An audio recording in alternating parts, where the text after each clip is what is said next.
from wherever you're listening, even live or through the recording.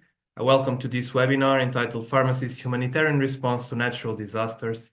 My name is Rúben Viegas. I'm the Humanitarian Sustainability Program Manager at FIP, and I'll be your moderator for this session today. Before we start, a few general announcements. So this webinar is being recorded and live streamed via YouTube. The recording will be available on the FIP events website, events.fip.org. You may use the question box for questions. You will see there's a general chat where we encourage people to send their greetings and where they're from. And also we have a separate question box that is used for questions related to the presentations that you'll be hearing through the session today. If you want to provide some feedback, you can use webinars@fip.org. And if you're not an FIP member, you can explore all the membership options in our FIP webpage. Also, there's a new translation feature on Zoom, so you can see on the bottom right of your Zoom, you can see the CC and you can turn it on, and then you can enable translation and you can choose the captions for the language. So you can follow the captions in your preferred language, because we know there's many languages around the world, and colleagues might use this translation feature to follow the event with more comfort. So for today's program, we have a big panel, as I'll show afterwards, but we'll have a bit of introduction that I'm doing. Then we have a keynote presentation that will do a bit of a summary or a global picture of the natural disasters. And then we'll have different colleagues from different countries that will present their specific activities in their country in the response to some natural disasters. At the end, we'll have a bit of time for Q&A, and then we'll wrap up under the 90 minutes for this session. So as you can see, we have a panel, a global, very global panel, and we have Lucas that will be providing the overview presentation, and then we have colleagues from 6 different countries, so Australia, Philippines, India, USA, Brazil, and Spain, that will be presenting their specific activities that they've done in the last years. Learning objectives is to understand the impact of natural disasters on pharmaceutical organizations and their operations, discuss the role of pharmacists in disaster and emergency response to natural phenomena, and also explore the opportunities for FIP members to engage in FIP through the Humanity program and also the Sustainability program, as I'll mention in a few seconds. So, of course, the topic of this event is deeply linked with the Humanitarian program, which is one of the priority programs for FIP. And you can see at humanitarian.fip.org that we have a website dedicated to the activities and resources focusing on this area. This program has been growing in the last few years, so it's a pleasure to be here in this event, showcasing different initiatives from colleagues around the globe linking to this FIP program of work. Of course, it's also an important program, the sustainability program, because the global climate change and all the natural disasters are, of course, linked to the sustainability of the planet. So this is also another area that is linked, closely linked with this event. And you can also see at sustainability.fip.org what is being done in the area of sustainability. And without further ado, I'll just present the first speaker. First speaker is Lucas Ercolin, the co-chair of the FIP Humanitarian Resilience and Advisory Group. So Lucas, the floor is yours. Thank you so much. Hello, everyone. So my name is Lucas, and I will do the keynote to introduce you about natural disasters. So first, let's go for the first slide then. So I am the co-chair for this session today, and I work for IDA Foundation. So we are wholesalers for humanitarians across the world. And for FIP, I work for the Humanitarian Resilience Advisory Group that allows us to discuss about the humanitarian matters here in FIP. But my experience also goes on the field. So I have been twice to Ukraine, before, during, and after the war escalated. I also had the opportunity to work before in Yemen and also in Iraq. Next slide, please. I want to bring to your attention these 8 disasters. This, according to Relief Web, which is maintained by OCHA, the Office of Humanitarian Affairs of UN, these are 8 natural disasters that started this year and are still ongoing at some level. So as you see this, you see that basically very little can really go through this. We have Africa, we have America, and we have Europe with Europe, Asia. We have others also that are since last year that are still ongoing. So which shows for us that maybe natural disasters is something that is happening through the year and through every single location beyond the will or the powers of humanity to decide where it goes. So let's go for the next slide. If we consider overall natural disasters from 2023, we get these 4 main types of disasters that happen. By far, the most common are the floods across the world. And this one, some of our colleagues here in this presentation probably are going to talk about the floods that they experienced. Also, of course, storms that happens a little less, but can have like much more destruction and cause much more fatalities across the world. And then earthquakes, although this one is not so related to the sustainability part, we have the wildfires, which you see that is a growing threat for the globe in terms of natural disasters. Next slide, please, Rúben. Let me tell you about a little more about floods. This one that you are seeing here is from DRC, Democratic Republic of Congo. Let me remember you that not only is a country that is prone to floods and other natural disasters, but is also a country that currently is on unrest. So there is conflict also ongoing in DRC today, which makes even more dramatic because they had in 2023 the biggest number of deaths with floods across the world, on top of the already existing problems that the country faces.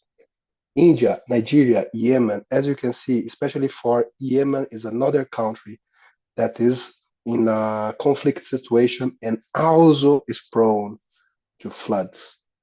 And this is not only the most common, but can have a wide geographical impact, right? But not only the destruction that it causes and the risk and the deaths, there is the secondary impact of this. Wherever there are floods, the chance of cholera and other waterborne diseases goes very high. In some countries that do not have cholera for years, decades, depending on the level of the damage, they can see one or other outbreak of cholera. The next slide, please. Rúben. For hurricane and typhoons, this one is also a growing threat for us. And for us, I mean the entire planet, of course. See those ones, how much loss it causes. For example, the biggest in 2023 was the tropical storm in China that caused 25 billions of American dollars of loss. It's even hard sometimes to think for us because we try to think these in levels sometimes of countries or very rich people who deal with this amount of money. But I wanted to invite you to consider we are talking about normal people here. 25 billions worth of normal people's money. We are talking about thousands, dozens of thousands of people who lost everything and that will have the biggest impact of their lives. And this goes for everyone, all the countries, right? And sometimes the impact is not only financial, but you have to consider that not all are fatalities, but still a lot of people can be impacted. So as you can see in India or even in Malawi, both had tropical storms that impacted millions of people. Next slide, please, Rúben.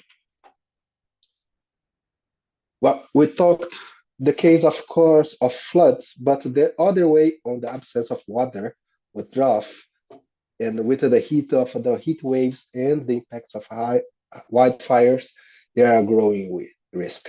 And something that we are seeing all the time. Look the difference of deaths from 2021 to 2022 average to 2023 is more than the double. So things are going very high. And if you consider for the wildfire that happened in USA, more specifically in Hawaii, we are talking about 5.5 billion of US loss in a conjunct of islands. This is a lot of impact that is growing, and we will tend to hear more and more about this specific case. Next slide, Rúben. Could you jump one more, please? Can you go back one? Yes, no. Okay, I thought that you jump another one. Please go, Rúben, one more. Yes. So, very well. You had now an idea about which are some of the main types of disasters. But okay, how is the response, or even the preparedness, or anything regarding those disasters? So, although we have the tendency to remember first the humanitarians, of course, in special because of this space that we are now, I wanted to invite that is not to invite, consider that's not always the case.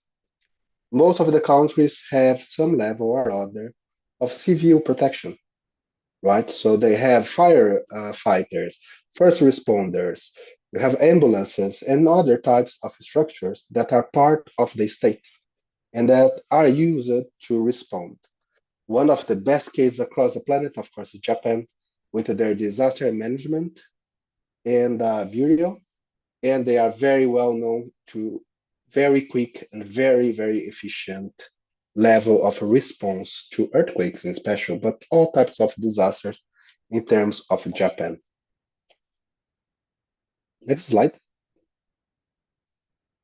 But depending on the size of the disaster, the impact, and how it goes, we can face countries that are not in capacity to fully respond independently using their own resources, on which external resources are necessary. So it can be or the Red Cross of their own country that is there and have their own resources from the country to do it, or external resources. So here in this picture, we can see the Red Crescent from Turkey supporting on the earthquakes that happen in the region. So they allow to bring extra funding, a new sourcing, and new ways to provide the support that they need that sometimes the country cannot participate. So in the case of the defense, sometimes the pharmacists have a smaller part of activity, but here we can see a more participation compared to the civilian defense. So you can work on the field, you can have national or global coordination, like me, for example. Next slide. But what about you? Well, not all here, I believe. Just a little. Not all here are working actively or on civilian protection or on humanitarians. And whenever I try to talk to people who are not humanitarians, not a defense, that are facing themselves with this problem, the questions usually follow the normal process. So the first one you have read there, sometimes they come to me and ask, Lucas, is there a double-blind randomized article published in the Lancet on which I can precisely see the evidence to support my pharmacy in the middle of my country? This is usually the first one that comes. What comes more? Is there any guideline? Is there any formal education somewhere I can learn how to do it and become prepared for that? Others will come with other questions. No. Is there a guideline? Pharmacists love guideline, right? I'm a pharmacist like you, so I understand. Or they will try to like some document for preparedness, what's coming on. And then after this part of documentation, they will start thinking usually about the reality of their work. What is the expiry date of what I have? Can I be prepared? Will I have shortage? Is something expected to come or not to come? How will be then next? The supply chain, because sometimes there is just no way, depending where you go, that the things will arrive to you, even if you bought it. What if the roads to your city or to your village were destroyed and there is no way to get there with a truck? And in the end, even if you have everything, at some point you might have to ask, is it even safe to open my pharmacy? So there is a lot of questions that comes to you, the pharmacist who is not working the humanitarian. And sometimes this can be a very tough situation in FIP, but also with some other discussions we see that converting and translating the humanitarian knowledge to the normal pharmacist can be quite difficult. And now it comes for you. The next slide. There is a potential to leadership. You may be asking for double-blind articles randomized published at Science is a little too much, but you can be sure that you pharmacists who received the education similar to me, you can also do that. And there you discover that there is a potential for leadership.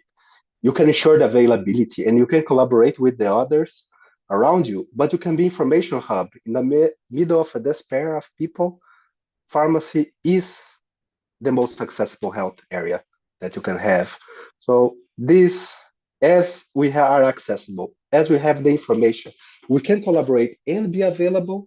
There is a whole that goes beyond the educational part or the guidelines or the regulations, but actually the human part of our profession that supports those in need. That's it. I hope that you enjoyed this start of the presentation, and I hope that you enjoy what our colleagues are going to tell next. Thank you very much. Thank you so much, Lucas. Very interesting overview. Also, for example, the prevalence that the floods is probably the most frequent disaster, so colleagues can probably be aware of that situation, but also how can they be involved, as you said, maybe not as specialists, but as the mass of pharmacists that we have available globally can contribute in their way to this situation. So I also challenge colleagues in the chat to write their stories if they have any experience with any type of situations linked to natural disasters. So we also would like for you to write that down for us so we can also hear your stories as we move into the stories of the colleagues around the globe. So thank you so much, Lucas. And again, if you have any questions for Lucas, please write them in the Q&A box. He will be having a look during the other presentations as well. So moving forward, just we'll move to the stories of the different countries, and we'll start with Peter Guthrie from Australia. So he's a senior pharmacist, strategic policy on the Pharmaceutical Society of Australia. And the floor is yours, Peter. Thank you very much, Rúben, and a really warm welcome to those across the world, whether it's evening like it is here in Australia, or early in the day or the middle of the day, depending on where you are. I've been asked to join the call tonight to talk a bit about Australia's experience with natural disasters and how pharmacists play a humanitarian and support role for our population when disaster does strike. We are a country that is very large in land size, but has a small population for that land size of about 25 million people. Within the country, most people live on the eastern seaboard, and we have about 40,000 pharmacists across the country. We've just crossed that number for the first time, and there's 6,000 community pharmacies, and about 60% of registered pharmacists work in community pharmacies. Other pharmacists work in hospital and other primary care research academia roles, for example. And in working through some of our examples today to set the scene at a government level, we have 3 levels of government generally. The 2 that will come up in discussion today is that we have state governments that regulate healthcare, so the laws that apply to the operation of healthcare, and they operate hospitals. And we have our national government, which is largely there for funding of primary care, so community pharmacy medicines and people's primary care doctors. And they also administer our medicines regulator, the Therapeutic Goods Administration. I think the other regulatory factor, which is interesting for the conversation as we move through the examples, is that we have some medicines, such as our asthma relievers, like salbutamol. These can be purchased as a pharmacist prescribed medicine in Australia, or they can be dispensed on a prescription, but they are only available from registered pharmacy premises.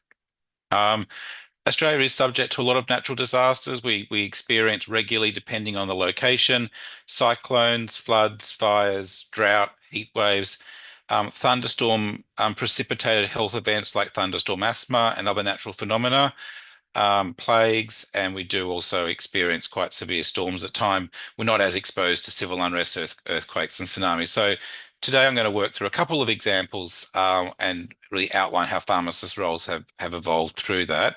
The first of those is, which we touch on the next slide, is the 2019-2020 bushfires, which occurred around the New Year period between 2019 and 2020.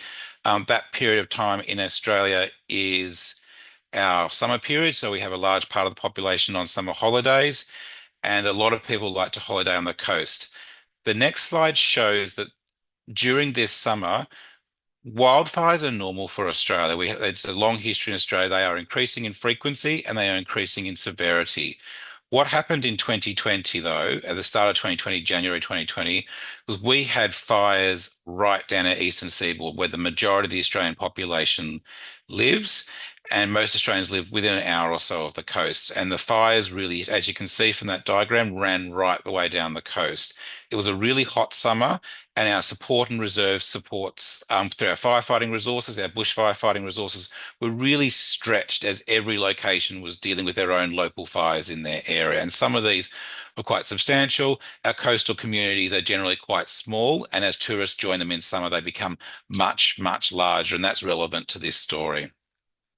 When these fires commenced, one of the early things that was identified was that people were going to become separated from their medicines during the fire, when they had to either move very quickly to escape a firestorm approaching them, or because they would run out of their medicines, they weren't intending to be stuck or isolated in a location. So prior to this, our emergency supply laws for the dispensing of medicines, if there wasn't a prescription, only allowed a pharmacist to dispense 3 days of someone's medicine under certain conditions in an emergency.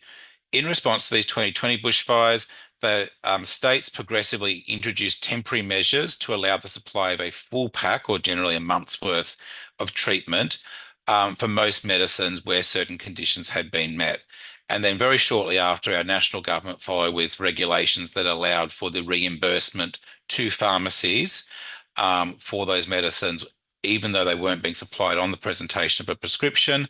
And that meant that the consumer or the patient could then access those for their normal co-payment, which was, for a concession card holder, $7 Australian, or up to around, at the time, $40 Australian for a non-concession card holder.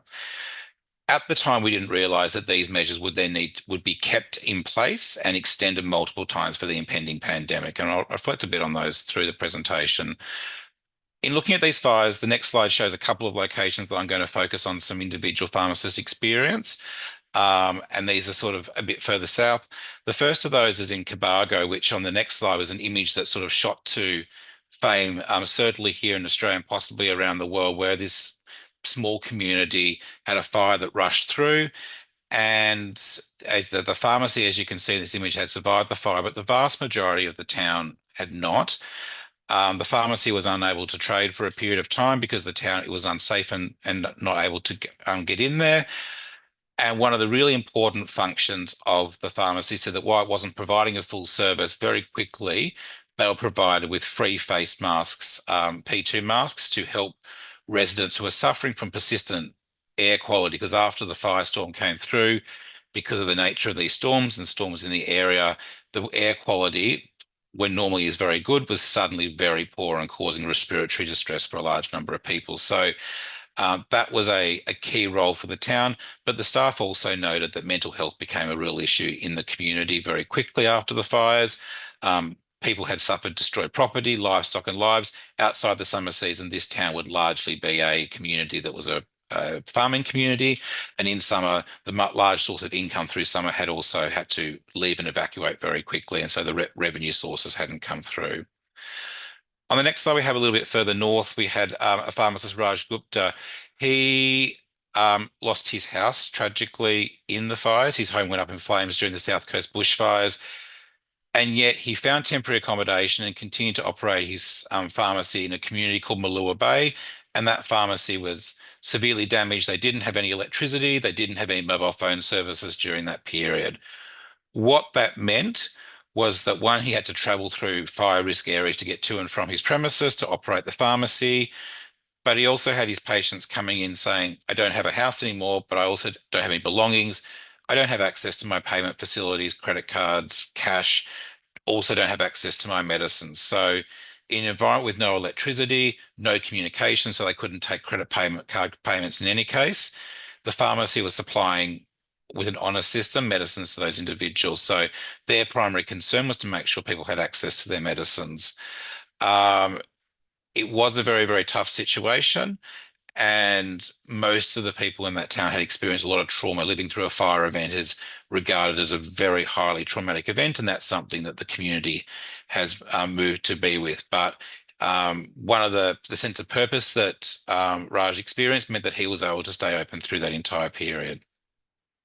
The next slide probably had the most gripping of the summer bushfires in 2020 circumstance, where Malakuta, which is a very small coastal town on the border of New South Wales and Victoria, became subject of a very, very intense firestorm. It's a big holiday community. Most people there were there for their summer holidays.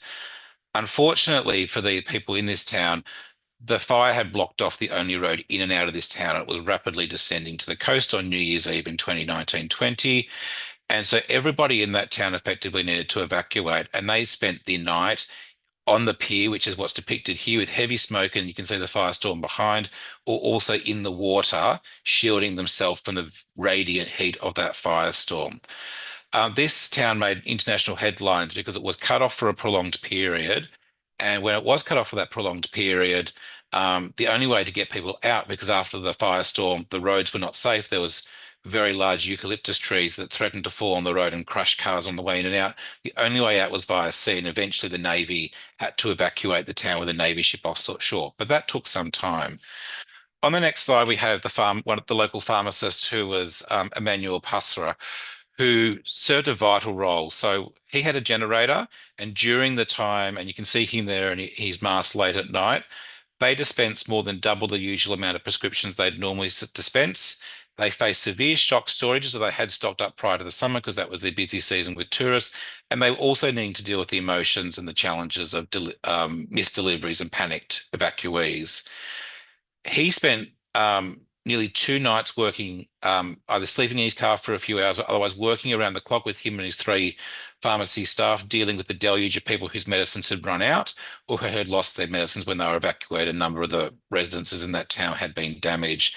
They very quickly ran out of medicines such as salbutamol inhalers for asthma and others, and needed to seek support of helicopter drops of further salbutamol antibiotics and P2 masks, which were able to be organised through our wholesalers and others, which were brought in by police barges on the next day. So stock management in this situation was very, very difficult, but with the coordination of our wholesaler supply chain and the support of professional organisations, in this case the Pharmacy Guild of Australia, they were able to support the community that was there in the crisis. But they've really struggled, I guess, after that. The recovery period where there's no tourists in the town was a very difficult period. It was a similar story on the next slide for Patrick Tiong from Kangaroo Island. They suffered a very severe bushfire across the town as well. And similarly, they found that managing respiratory diseases through asthma inhalers was a challenge. Community seeking to stockpile and get large amounts of medicines for themselves threatened to shorten supply, and that they needed to find a better way to do that the next time around. I've focused a little bit on the respiratory health. Our next slide, which has an image of a few pharmacists here in Canberra, which is Australia's capital city, is a city of around sort of 300 to 400,000 people. They didn't have a firestorm impending on the city, but what they did have, because of the geography of the area and the nature of the storms, was 2 months of very, very severe air pollution from the bushfire smoke, to the stage that it was unsafe for people to leave their homes, particularly those with respiratory conditions without having masks on because the air, and I briefly went in there before the storms became really bad for a work trip, and it was a very unpleasant experience to be in the city at that time, and you really did spend your whole time inside. So what the professional bodies, including PSA, who I work for in the Guild, worked with the local public health unit at ACT Health to drive around town and access government stockpiles and distribute 100,000 masks to the city to allow people to have access to masks that would help them breathe and be able to go about their duties, daily activities during that period. It was a really prolonged activity, and this was a very normal photo, I guess, for us after the pandemic, but it was a very confronting thing for a community to be introduced to the idea of face masks prior to the pandemic. So I guess the key reflections are on the next slide. In terms of bushfires, stockpiling is a real challenge. Respiratory health during the crisis and when there's air pollution becomes critical. Those emergency supply regulations were absolutely fundamental, particularly during a summer bushfire, and that supporting those who are isolated mental health after the disaster is and was a substantial challenge.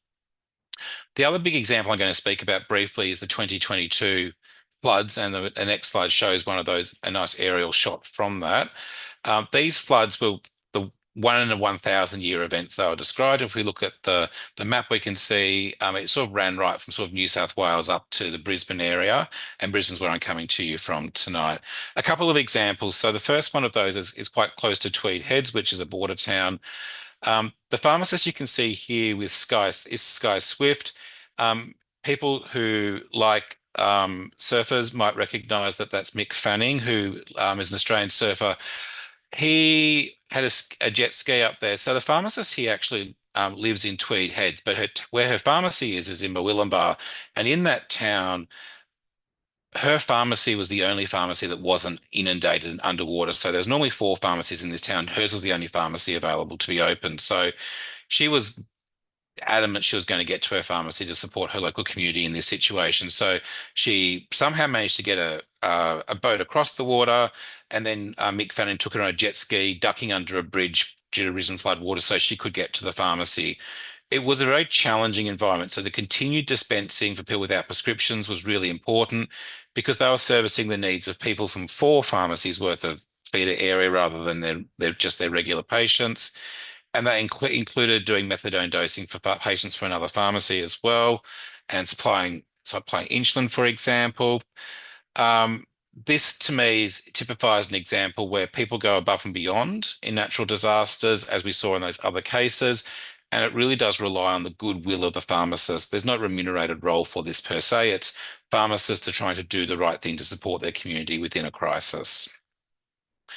The next slide has a couple of other real impacts. The first of which on the left-hand side is that in Brisbane, where the floods were quite severe, the hospitals actually had to have pharmacists staying on site because their biggest challenge became that staff would be cut off by floodwaters. Brisbane has a river that splits the city, as many major cities do, and that they had a number of staff for the duration of this flood sleeping at the hospital to make sure they could maintain a minimum critical staffing level to support hospital operations.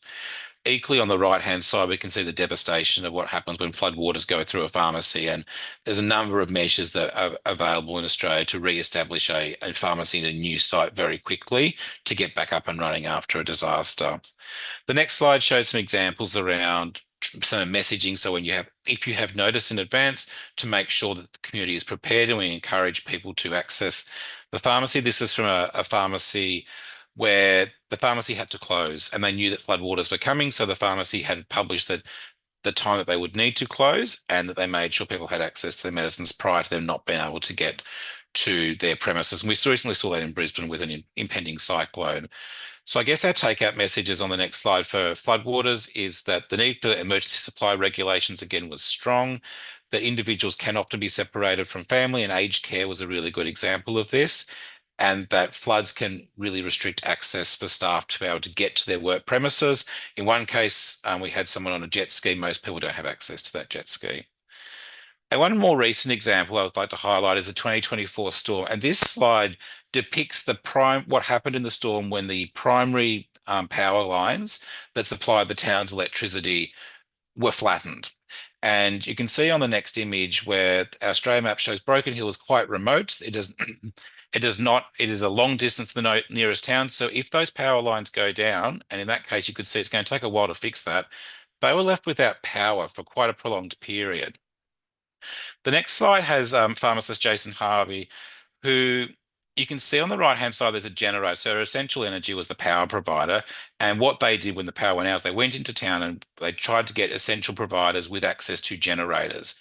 Unfortunately, and as often happens in humanitarian and natural disasters, they became the victim of theft where that generator was stolen. So they lost the entire contents of that fridge. And while there was no issue about getting stock in and out, it did mean that there was a delay for people having access to their medicines. So it is a real challenge that there would have been some people who would have had temperature sensitive medicines unable to access their medicines. And until that generator had been replaced, the pharmacy would have been unable to trade. In sort of the end of the whirlwind, I guess 10-minute presentation, temporary regulations are super important, but what has happened to those emergency supply provisions that is at the end of 2022 or during 2022, they were terminated. It's like, okay, we don't need those anymore. And then in 2023, when there was more natural disasters, they brought them back in again, but there was a delay and people had to go without accessing their medicines until they were reintroduced. And then that measure was turned off again. And then we've had floods in Queensland, a cyclone in Queensland, and they turn those measures back on again. The time it takes to turn those measures on and off is quite counterproductive to the provision of care and being able to predict, because natural disasters are very difficult to predict. Humanitarian responses rely on the goodwill of the health professions, and that, if natural disasters become more frequent, is going to become a bigger burden and more challenging on the profession. And that power and communication backups need to recognize that people can be offline for prolonged periods. That Broken Hill example with those power towers down, they were without mains power for weeks and weeks and weeks and weeks. And that was a really challenging time for that community. So we often think things will be over and back online pretty quickly. Some of our natural disasters, that's not the case. Thank you very much for your attention tonight, and I look forward to our other presenters' examples. Thank you so much, Peter, for this interesting presentation, not only of the direct impact of the disasters, but also the secondary impact, for example, or the air quality following the fires, for example, is a good example, and also about the temporary measures for the regulations. I'm pretty sure colleagues who are around the globe will have some questions. If they don't have these measures in place, what can they do to advocate for them? So that's also a very interesting point that can be also brought to the discussion. But right now we'll move to the next speaker. So unfortunately, we cannot have our colleague from Brazil here. He would be talking about the floods also that happen. As Lucas predicted, floods are also very common around the globe. We'll ask the colleague to send us some more information so we can eventually share with you. If you have some questions about Brazil, Lucas is also from Brazil, although he was not responsible for this response in particular. But if you have any also comments, or if you have any examples, and maybe if you're from Brazil, you can also let us know about this particular situation. I was supporting Rúben also. If anything, I was part of this activity in Brazil as well. Perfect. So if you have any questions linked to Brazil, Lucas will be able also to get them in the Q&A box. So we'll be moving to our next speaker, and that's Subhash Mandal from India, and he will be giving a national perspective. So Subhash, the floor is yours. Thank you so much. Good afternoon, good morning, and good evening, ladies and gentlemen. At first, I would like to thank to the organizers for giving me this opportunity to be with you today on discussion on pharmacists' humanitarian response to natural disasters. Next one, please. Myself, Subhash Chandra Mondal, the Honorary General Secretary of Indian Pharmaceutical Association, and our association, Indian Pharmaceutical Association, engaged in humanitarian support since its inception in 1939, and IPA have good network through its 20 state branch, more than 20 state branches and more than 50 local branches in different cities around the country. We are also having strong manpower of more than 15,000 members, and good number of amongst them, they are volunteering themselves for working in humanitarian response. We have very good collaboration with several professional organizations, community groups, government agencies, and local government, which helped us to work in the affected areas due to some natural disasters. IPA is always in humanitarian response to the affected people in case of any natural disaster like cyclone, flood, earthquake, drought, etc. And our members are engaged with collection of relief material, arranging transport of relief material to the affected site, and distribute amongst the affected people with the help of other stakeholders and local government. And also our members in the local areas, they helped us to serve the people. Here I will present some of our efforts in humanitarian support to the people affected by natural disaster in India and other countries. So let us come to some examples. So the first example is we extended relief to the tsunami affected people. As you know, during December 2020, 2004, the world experienced one of the most devastating disasters when the Indian Ocean tsunami struck with unprecedented tsunami claiming around 230,000 lives and wreaking havoc on 14 countries. And India is one of them, and it also hit India, and especially in eastern part of the country and Sundarban area in West Bengal. The Indian Pharmaceutical Association has come up with its mission to help the devastated tsunami victims victims who are residing in a place which is actually cut off during this tsunami and the flood which affected a good number of villages in the Sundarban.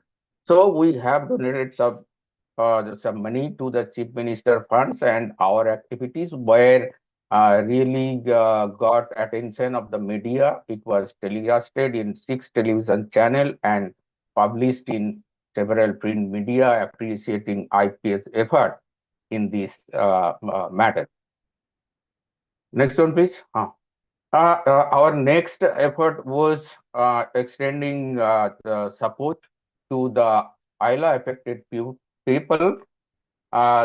Cyclone Ayla, a severe cyclonic storm which made landfall in West Bengal on May 25, 2009, causing widespread destruction and affecting over 1 lakh people, with at least 23 deaths was reported. IPA, with the help of Technical Officers Association, Pharmacists Association West Bengal, IPA Pharma and Healthcare Trust, Association of Pharmacy Teachers of India West Bengal, and IPGA West Bengal helped the victims of the Ayla at different places of Sundarban. We have collected the food, packaged drinking water, dress material, tarpaulin, blanket, etc. to the affected people with the help of local government, and dispensed essential medicines through local doctors and pharmacists in medical camp. Our members and the pharmacists who are staying in that affected area, they continued this activity. Here are two the photograph which actually showed that we are taking the material from Kolkata by land using some trucks. Thereafter, we have taken those material using such boat or ship. Then we reached to the affected people and distributed the food and other supplies to the affected people, and thereafter we set up some camp for providing health and food to the affected people. Next one, please. Yes, here is one of our effort to support people from other country. On April 2015, the Nepal earthquake killed around 8,962 people and injured more than 21,000 people across the countries of Nepal, India, China, and Bangladesh. Responding to an appeal from a member of Nepal Pharmacy Council, IPA have collected emergency medicines from medicines manufacturers in India and sent medicines with the help of Deputy Consulate General of Nepal for running health camp for the treatment of earthquake victims in Nepal. Next one, please. Our next effort was to support the Amphan affected people. The Amphan super cyclonic storm, Amphan, which caused widespread damage in eastern India, especially in West Bengal, Odisha, and Bangladesh in May 2020. IPA reached with help relief material at the flood relief camp at Kamakhapur and Bhupendrapur villages under Gosaba PS. We distributed relief material to the families affected there. IPA had this activity along with IPA Bengal Pharma and Health Trust and Technical Officers Association, Directorate of Drug Control, Government of West Bengal. Always we try to get the help from the government agencies to make our effort easy as well as acceptable by the local community. We also collected essential foods, clothes, grocery, and distributed amongst the affected people because the people at that site was totally cut off from the mainland of our country, and there were no electricity, no food, no medicines, nothing was there at that time, and they were suffering from the different diseases like diarrhea, fever, and so on. So medicines were dispensed from the health camps with the help of other stakeholders and local government. We have set up one health camp here in a school which was unaffected at that time. Here is the people who are collecting material from us. Here is our pharmacist volunteers who are working for this assignment. Next one, please. Our next effort was during the Jaws cyclone caused havoc in different districts of West Bengal in 2021, made people homeless. People does not have food, clothes, and drinking water. So Indian Pharmaceutical Association and IPA Bengal Pharma and Healthcare Trust supplied relief material to the affected people and supported with the dress material, sanitizer, water purifier, biscuits, etc. to the affected people. And we organized health camp at the island and provided treatment to the affected people with the help of other stakeholders and local government. Here is the ship by which we carried our product, our materials, and then distributed in the camp we set up for providing medicines and healthcare to the people with the help of local doctors and the pharmacists who are working there. Next one, please. Well, this is a few examples we have already done. So the pharmacists are concerned with the humanitarian responsibility to the society besides their professional duties. They are proactive to serve the society during natural disaster. Presently, they don't have formal training in this area in our country. Recently, FIP has released a document on this issue and proposed certain actions. So IPA is in the process of developing competencies amongst the pharmacists in humanitarian support. This is all about from me, from India. So thank you very much. Thank you so much, Subhash, for this interesting presentation. I can see colleagues in India are very closely working in local level, also in collaboration with the government. So that's very nice to hear. And I think for colleagues around the globe that they feel inspired also to be more active in their local communities. And also interesting that you also mentioned the part about training, because indeed FIP has released a policy statement last year in 2020, 2 years ago in 2023. So this is also an area that FIP is also working on.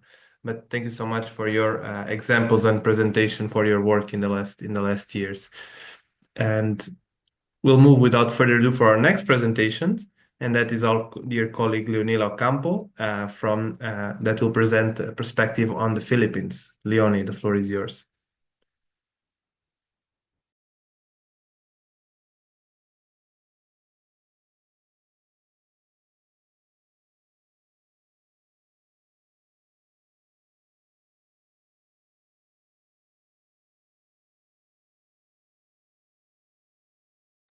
Leonila, are you there?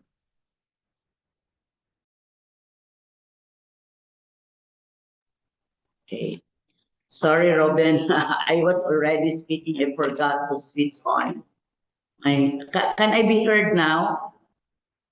Can you hear me? Yes, all good. Thank you. So thank you, Rúben. So again, this is Leonela from the Philippines. Okay, good day, everyone. So I would just like to share with you our experiences here in the Philippines relative to natural disasters that strike us. Now, next slide, please. The Philippines is a country of more than 7,000 islands with a population of 115.8 million, a number registered at the end of year 2024. So ours is an archipelago which is located in the Pacific Ring of Fire and the Typhoon Belt, and making it a country very highly vulnerable to natural disasters, including typhoons, earthquakes, volcanic eruptions, and floods. So being located in the typhoon belt, the country is visited by an average of 20 typhoons a year. And normally we would experience a strong typhoon that would heavily hit us in an average of 5. So next. So what do we do as pharmacists given this situation of the country? So all of us, you and I, know that we play a vital role in ensuring access to essential medicines, managing emerging supplies, and are uniquely positioned in providing healthcare continuity and medications even during disasters. We are there to educate people on how to protect themselves from potential infection that could happen, especially during flooding. So the association, the Philippine Pharmacists Association, where I used to be a president of, has organized actually for a team which we call the Pharmacist Disaster Risk Reduction and Management Team. So this team of pharmacists we have in the organization has been trained by trainers from disaster management of the government. So we have them because we would want to be having a group that would readily be deployed when disasters just suddenly strike. So, and then another structured work that we do as a group of pharmacists is we have organized or we have packed what we call an emergency healthcare kit, which we will distribute to affected areas in times of disaster. So I would just like to share to you, while there were many that had hit us, I would just like to share 3 disasters that we experience and what we do as a pharmacist. So next slide, please. So the first is the Typhoon Kechana, or we call it locally here as a tropical storm Ondoy. So this is a typhoon which brought about heavy flooding in the Metro Manila area.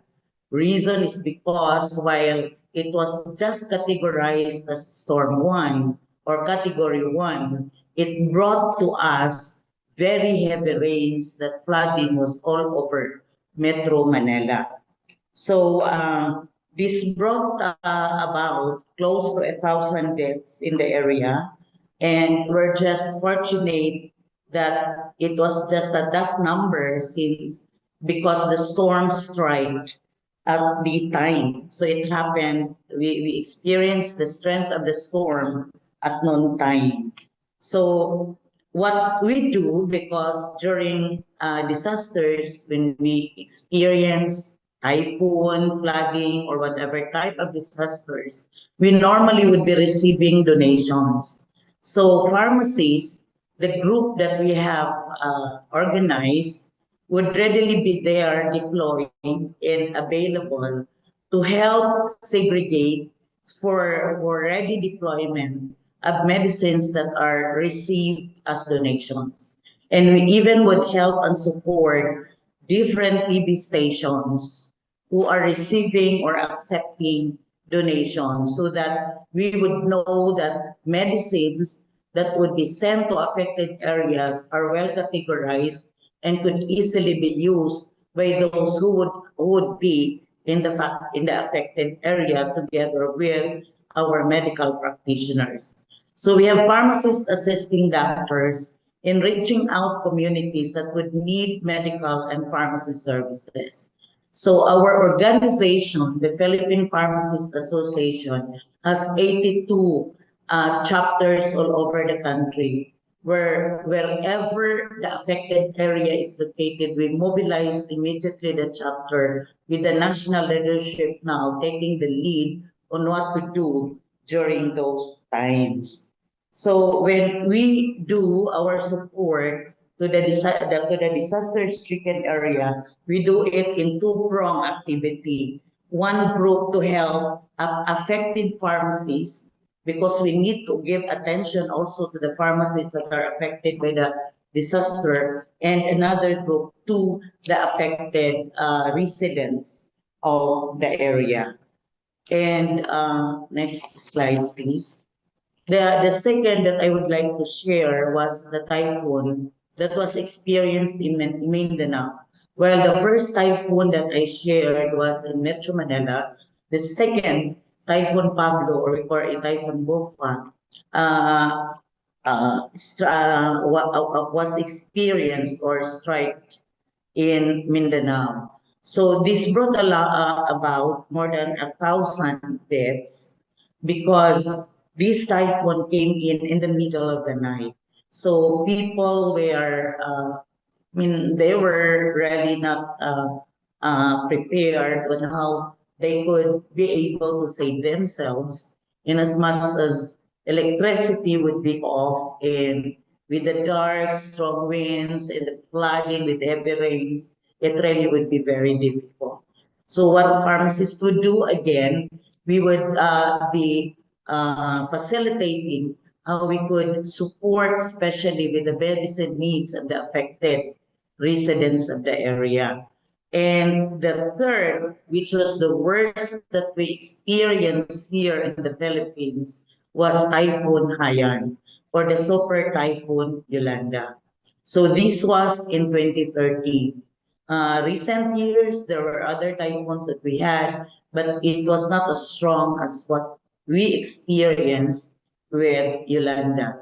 So there were actually more than 6,000 people recorded deaths during this typhoon. So pharmacies in the different areas, especially us who are in Metro Manila, were coordinating pharmacies in Leyte, because this was affecting Leyte, for especially the availability of medicines that would be needed by those who are affected. So we were trying to make sure that medicines not available there will have to be taken from other regions and then flown to, brought to the area. I was one of those who personally brought boxes of medicines, which was flown in utilizing the C-130 flight of the military. So we were really coordinating. So this was one typhoon which heavily affected the place and had really brought about a lot of damage in the infrastructure health facilities and other things that are essential to one's life. So this was actually a typhoon categorized as Category 5. So next slide, please.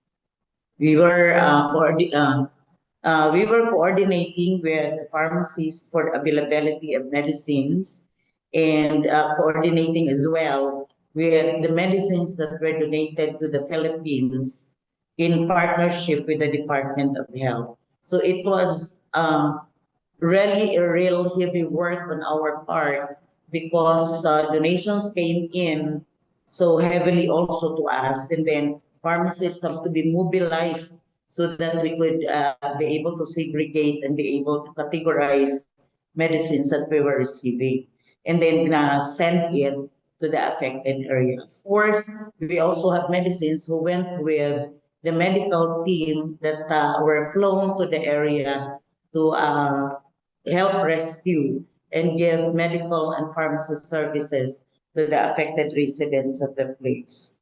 So the pharmacy leadership of the national organization, the Philippine Pharmacists Association, also had conducted actually after the typhoon an activity or a program which we call feelings offloading, because we had pharmacists who were heavily affected also emotionally. So we were working, there was a team from European Union, from EU, who were here helping us, and we were working with them with the medicines that they brought, especially the mental medicines that were being given and supplied to the affected areas. So this is how we are experiencing with the many things that strike or that had affected the country. Earthquake, we also had experienced a lot of that. That made us also experience a lot of infrastructure damage, and then volcanic eruptions as well, which also had really affected so much the residents of the area. So what is good with what we do is we have organized already groups of pharmacists who could readily be mobilized when things like this would happen in the country. And then other things, next slide please. As I mentioned, are earthquake and flooding that are affecting us. And we always would remind our pharmacists that it is our duty as a pharmacist to do everything reasonably practicable to protect others from getting harmed, and acting toward the public with watchfulness, attention, caution, and prudence. So the obligations of the pharmacist is onerous, and the task must not be taken lightly. So this is how we are here in the Philippines, being a place, as I mentioned, that is located in the ring of fire and in the typhoon belt.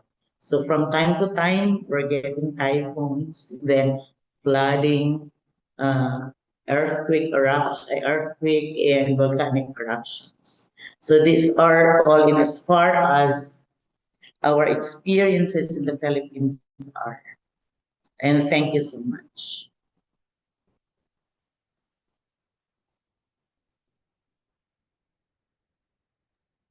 Thank you, Camila. Yeah, that's perfect. Thank you very much for these examples, and also for the experience that you also gained through all these typhoons, because of course if they keep happening, then you also need to deal with this on a very frequent basis, and I'm pretty sure colleagues in the same region will have similar problems. So we also, if there's colleagues from that region listening, we also want to engage with you in the chat box. So thank you so much, Leonila, again for your presentation.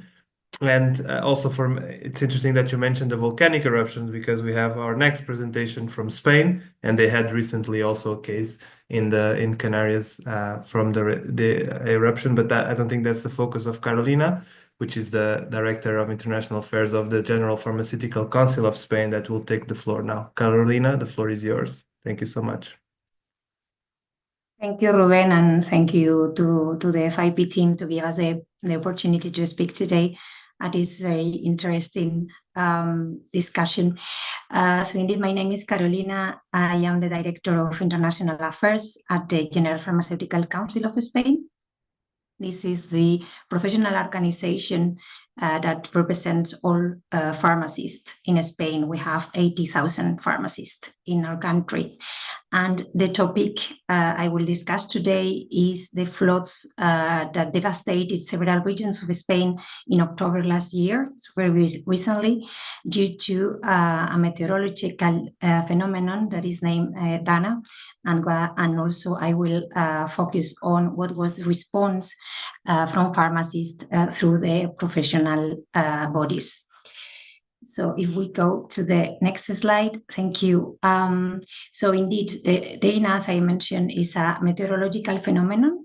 For those who don't know, I didn't know it before we had this natural disaster in Spain, is the form of an air mass that is completely detached from a very cold current and descends on a warm air current, producing large atmospheric disturbances, which result in very heavy rains. And that's exactly what happened.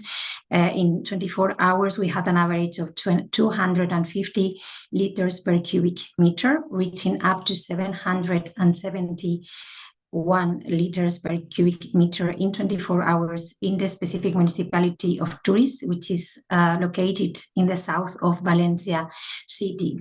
Just to put this figure into context, the average rainfall for a year in this region is half of this amount of rain, is 450 liters per cubic meter. So that's why we had a terrible floods that devastated, as we will see in a moment, this region.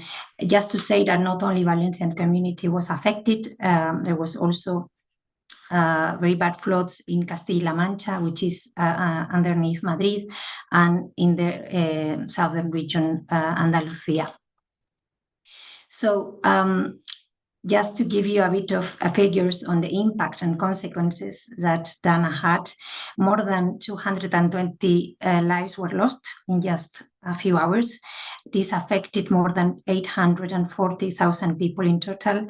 More than 70,500 homes were affected, and the overall economic losses are amounted to 17,000 million euros. The disaster resulted in losing electricity, drinking water, and communication. Internet network was heavily impacted in the first hours, which of course was very bad for because it prevented people from communicate with their relatives, or for those injured to indeed call the authorities. Obviously, the road transport was also heavily affected, with many bridges and roads that were completely broken. People basically lost everything, as in many natural disasters that have been described today. They lost their homes, and obviously they lost their medication, their health insurance card, identity card, etc. So just to give you a bit of also context on the impact on pharmacies, if we go to the next slide, we see that only in Valencia, a total of 421 pharmacies were affected. At first, 92 communities pharmacies were unable to open due to damage caused, or because they were not accessible, because cars were pushed by the water and they were piling up on the street, as you have seen in the previous picture, what made accessibility impossible. After 10 days, we still had 50 pharmacies that could not open to the public. So the disaster posed really an unprecedented challenge to the provision of healthcare, and we were not really prepared for it. And just before I focus on the response provided by pharmacists, in the next slide, I provide a quick overview of how the profession is organized in Spain. We, the General Pharmaceutical Council of Spain, are the umbrella organization that represents all pharmacists, as I said, and our members are 52 provincial pharmacy chambers and 9 regional pharmaceutical councils. Was really a key stakeholder who organized itself in order to respond together with the local authorities to this natural disaster. If we go to the next slide, I will indeed provide some of the actions that the pharmacists delivered during this critical time. So firstly, the MICOF is indeed the Provincial Chamber of Pharmacists of Valencia. They met immediately with the local authorities in order to design emergency protocols of action for pharmacists. There were many pharmacists involved on cleaning and gathering minimum equipment such as desks and computers in order to reorganize themselves to be able to open those pharmacies which were affected. The MICOF also signed, together with Red Cross, a protocol according to which those vulnerable people who were at home could get their medication through the indeed delivery of medicines at their homes. They also managed to figure out some ad hoc actions. I must say that this was all quite improvised because there was no protocol for pharmacist action in this type of critical situation, but with the indeed cooperation with the local authorities, the professional organization managed to put in place some measures that prevented basically population to stop their treatment. So indeed, some of these services are mentioned in the slide. There was the launch of a web indicating the geographical location of the available pharmacies closest to the user's home. Also, some point-of-care centers were open for those towns where there was no basically pharmacy open, so that pharmacists could still dispense medicines to the population. Another important action that pharmacists did as a key provider of useful information to the population, and I think this has been mentioned before by Lucas. In our website, we clearly mention the importance of not using other channels than pharmacies to get medicines. The actually donation of medicines in Spain is forbidden for safety reasons. So we spread some information through media channels like television, radio, or newspapers. The authorities also habilitated the possibility for pharmacies to dispense medicines without the health insurance card from the patient. As I said, most of them lost their insurance card, but thankfully in Spain we have very spread the e-prescription, electronic prescription. So through the electronic platform, the patients could go to the pharmacy and only with the ID number that usually in Spain everyone remembers, give indeed, so they have the possibility to be supplied the medicines they needed. There was also an automatic renewal of expiring of chronic treatment. So pharmacists were habilitated to renew the medication for 45 days. And just to give you an idea, we had about 270,000 treatments that were renewed under this regulatory measure. And also in the first hours of the tragedy, there was the possibility for pharmacists to provide an interview with the patients to identify which the medication they needed. So this was obviously very important in order for the pharmacists to identify the pathology and identify the treatment. And in some cases, they were even measuring blood pressure or glucose level for some patients with chronic diseases. So this regulatory flexibility was actually key to ensure this supply of medicines to the population. And if we go to the next slide, due to the inaccessibility of some roads, as I explained,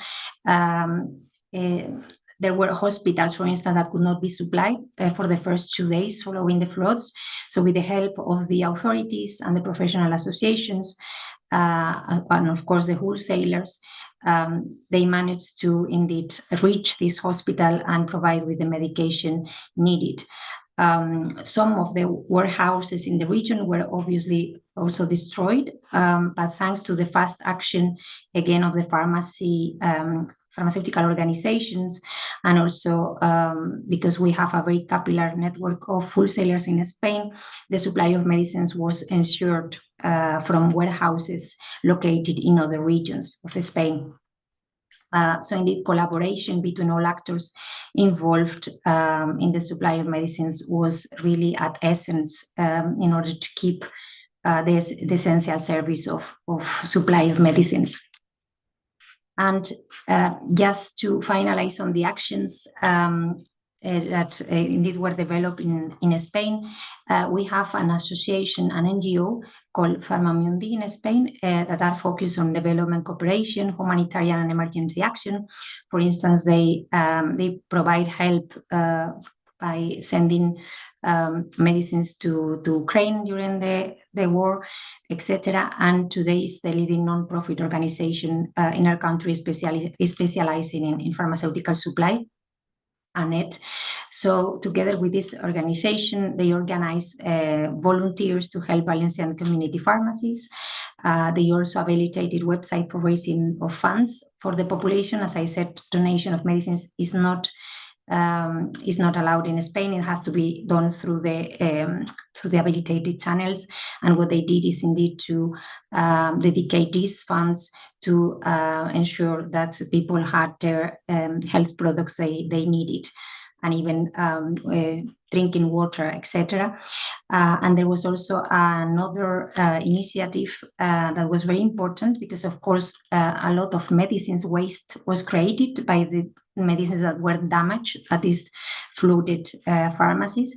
So there was a mechanism implemented together with, again, the professional organization for the disposal of all these damaged products. And that was also made in coordination with SIGRE. SIGRE, very briefly, is a system we have in Spain for many years for the recycling of medicines and their packaging, and it involves all actors in the pharmaceutical sector to ensure the control of waste.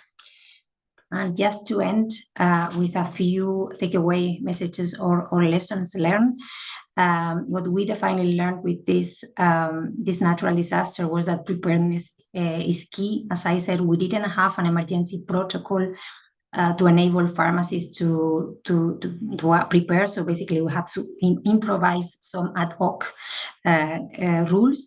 Another very important action is a prompt and agile communication with national and local authorities in order to offer a coordinated and effective response.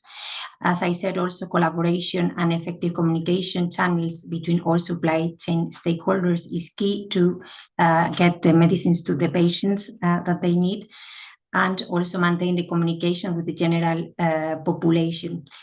And finally, introducing regulatory flexibility enable pharmacies to be able to renew prescriptions and to provide medicines with only the identity card number, as I said, not requiring the health insurance card. And just to finish with a message, because I find this type of webinar very useful. We think FIP has a clear role in sharing best practices on these emergency situations that could be beneficial for everyone. Unfortunately, we have natural disasters are here to stay. We know this is the reality, so this kind of exchanges are really useful to all of us. Thank you very much.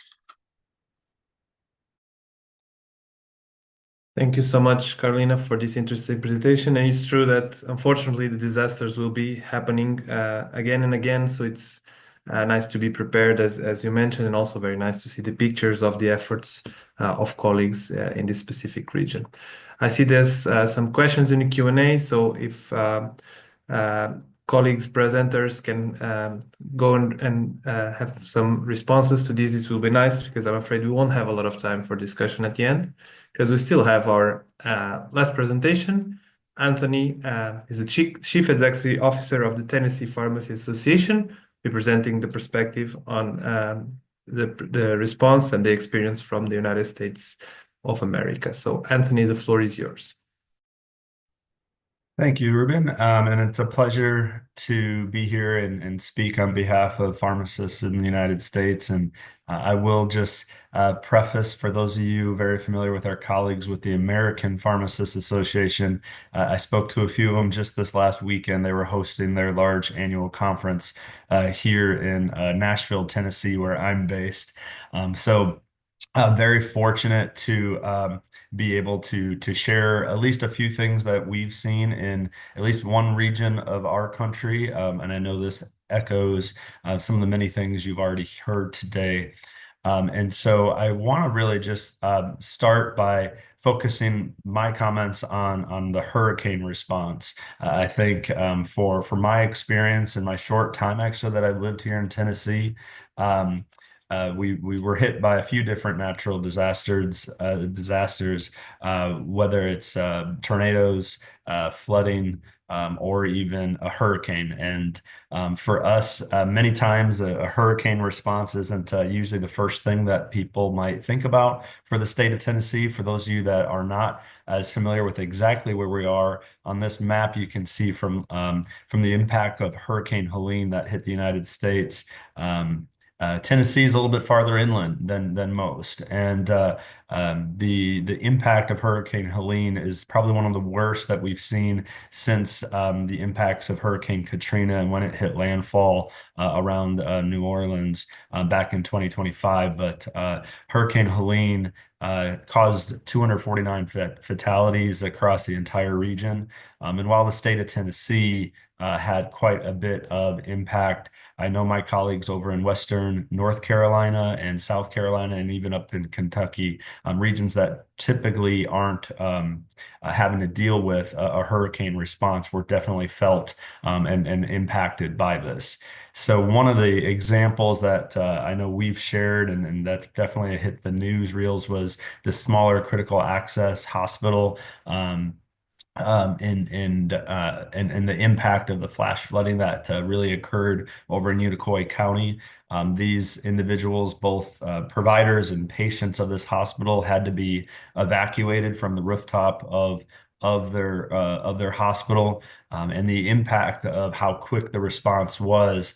You can see what was needed to be done in a short amount of time when they decided to evacuate that health system and then complete that and save the lives of both patients and caregivers that were in the hospital. For us, though, the amount of communication, and I think that'll be a theme that I'll share in my comments, is the level of communication. In the United States, there is quite a coordinated effort for emergency response that really stems from our federal agencies, but even down to the local level. That's where the communication is essential. So for us, the emergency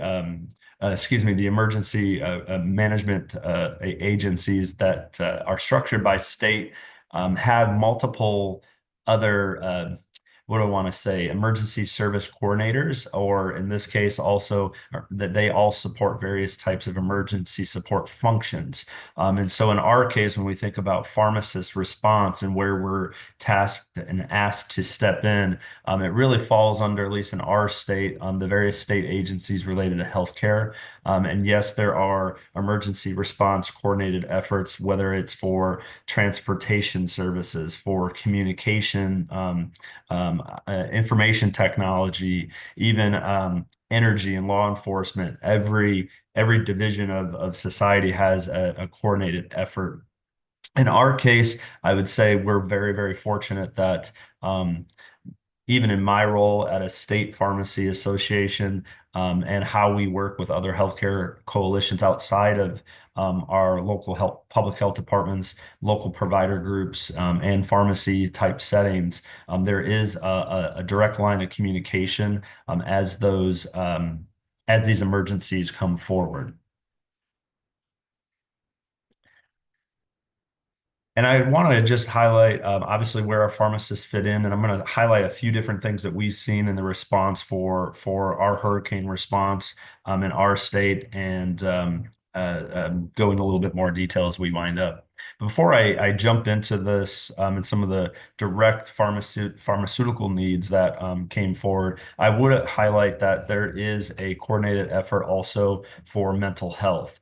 Our state, and I know many states, when they deploy emergency services, there's mental health strike teams that are deployed. And as you can see, some of the duties and functions that they have is really addressing those emergency crisis situations. And we do have pharmacists and pharmacy technicians that are trained in such things like mental health first aid to really help triage those urgent needs outside of your common needs for medication access.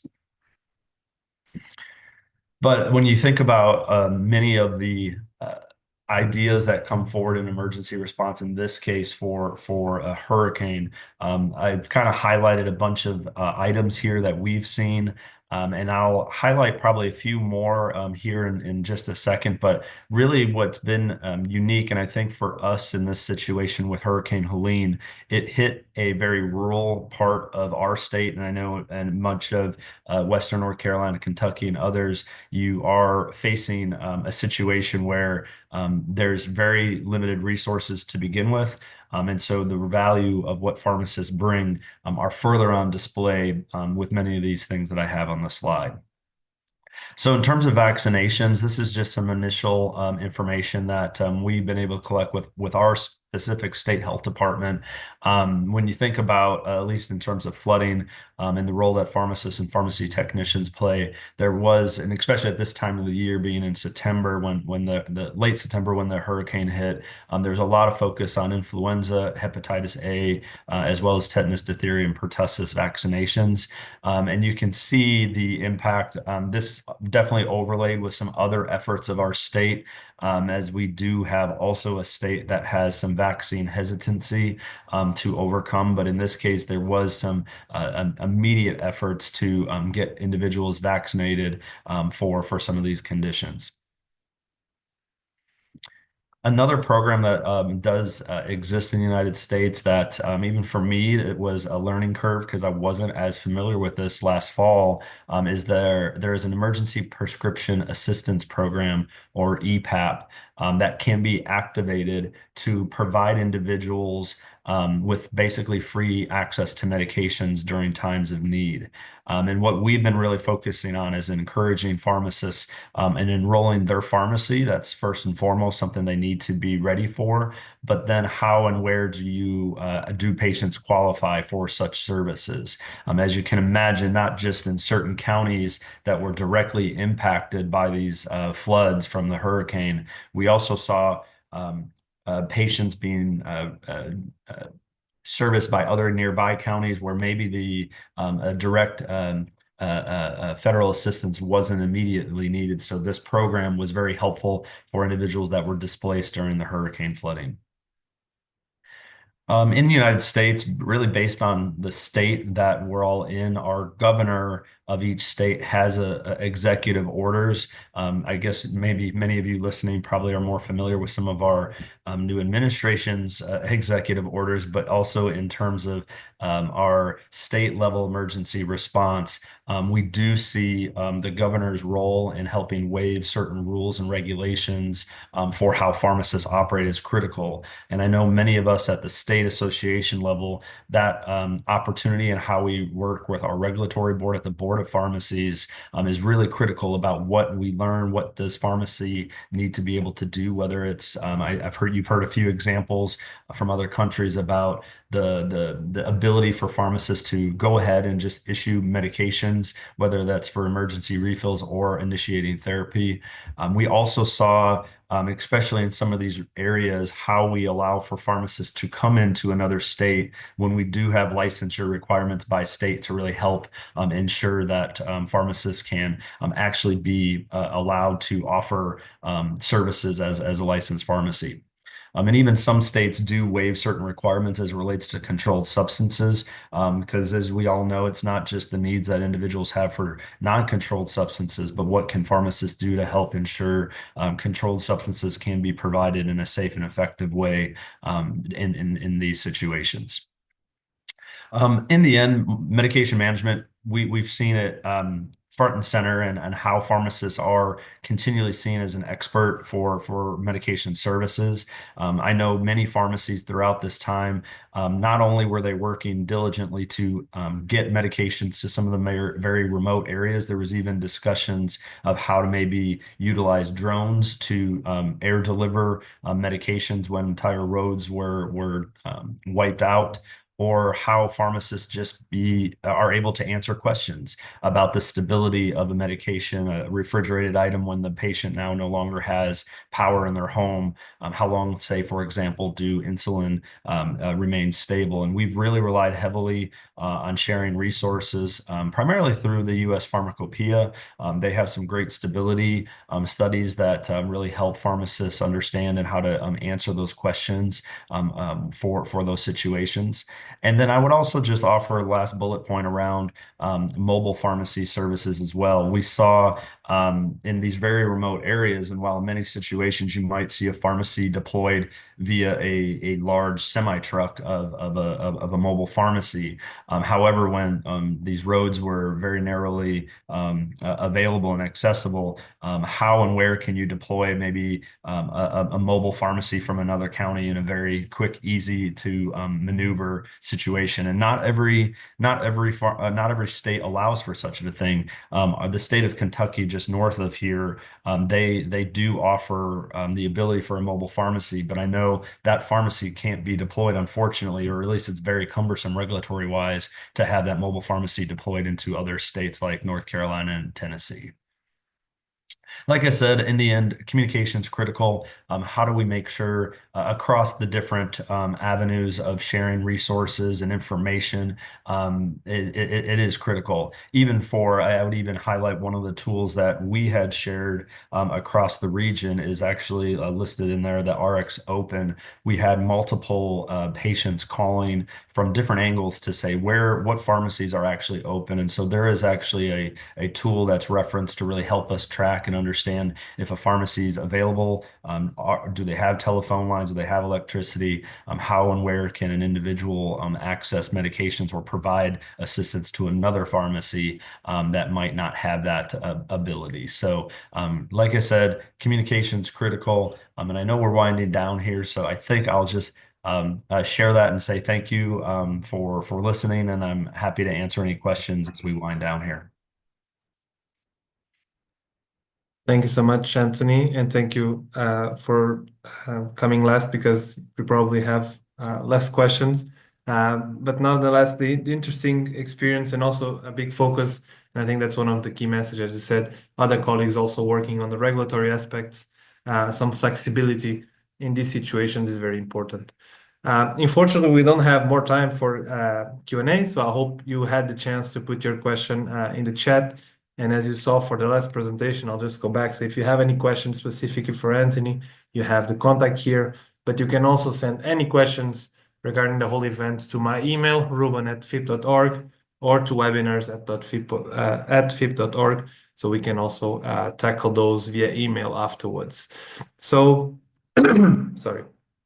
Regarding the main ideas, I think one idea is, as Anthony mentioned, the regulatory aspects. So I think in these situations, it's important to have some flexibility. And if you don't have that flexibility yet, maybe this learned from other countries, it's probably an interesting way to go. So it can facilitate pharmacist interventions in case of disaster and emergency situations. Another big area is the engagement. So at local level with governments, easing the communication in these situations. So the response can be more effective. And another point is, of course, the preparedness. So we can learn from previous experiences. In the case of the Philippines, for example, they have a lot of experience with typhoon, so we can probably learn with this specific disaster with them. But we have colleagues that have responded in different disasters all across the globe, so we can indeed learn from each other. So there's a lot of work still to be done in this area of education, but also awareness and also advocacy for the role of pharmacists in the response to disaster situations. And in this case, it was linked to natural disasters, but there's of course the conflicts and the other man-made situations as well. So we probably would need another 90 minutes just to go over the discussion and the questions. So we might think about that. But for now, we can check the future events at events.fip.org. And also take a note that the FIP World Congress will be happening in September in Denmark. So with the title Pharmacy Forward, Performance, Collaboration, and Health Transformation. And you have the sub-teams on your screen. And also note the important dates of 17 March, which passed already. But you have the next one, 2nd of June for the early registration, and also the 11th August for the second registration deadline. I want to thank everyone, including our brilliant speakers, for the event today. And again, if you have any question, you can reach to at my email, Rúben@fip.org, Rúben@fip.org. And thank you so much for attending. I'll see you next time.